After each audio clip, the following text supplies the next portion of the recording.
Good morning. In this video, I would like to take the time to discuss my interview I had with the leader for the assignment this week.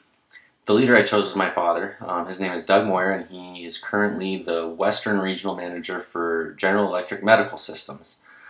He's in charge of the entire Western region, which is Colorado to the West Coast, Alaska, and Hawaii. He is in charge of the management team and all the technicians that install and repair MRIs, EKGs, X-ray machines that GE applies to hospitals throughout the country. He's been in that role for a number of years, has moved up in the company and moved around as well.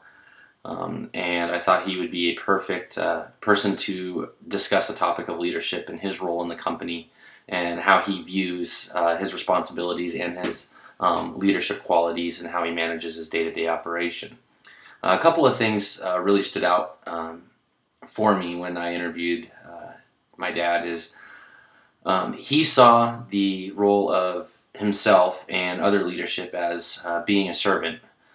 He said a lot of people get caught up with titles and thinking that they have some sort of a power and authority, which they do, but that isn't their primary purpose.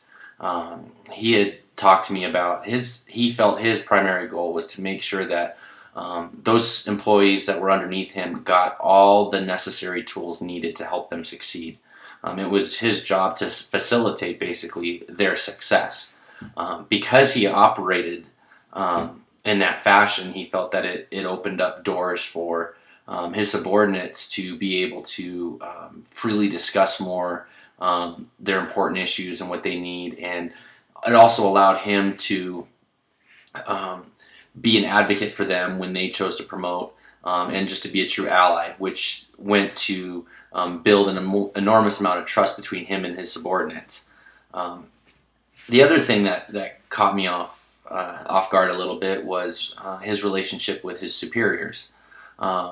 He told me that it was just as important for him to support and be happy for his supervisors when they would get promoted or move to a new job or take on new responsibilities. He was always an advocate for those superiors in charge of him, which he told me led him to have an enormous amount of pull and credibility with his supervisors. And when we spoke about how he can influence his company and how he influences those around him, he said that support of his supervisors allows him to have a seat at a table when most people in his position would not.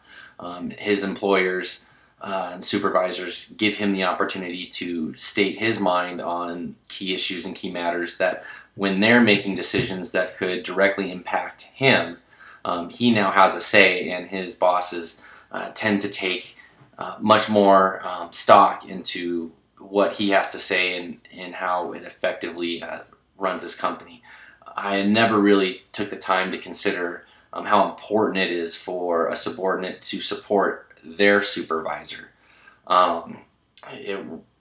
Oftentimes we look at things as how does it affect me, how does it work for me, and it appears that my dad has been able to strike a chord with both his subordinates and his supervisors, which allows him a tremendous amount of leeway in his day-to-day work and gives the opportunity for an enormous amount of grace when he does take a risk and it may not go the way he was intending it to go.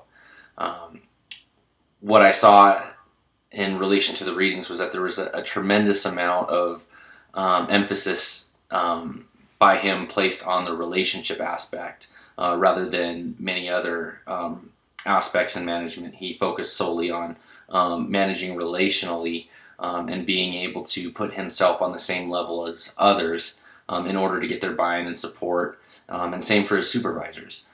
So it was really interesting to see that side of him and recognize his potential in leadership, and it's a very good model for me moving forward, and I thought it exemplified the readings for this week and a lot of the readings we have talked about over this course of the last year. So with that being said, thank you for your time, and and I hope you have a good day.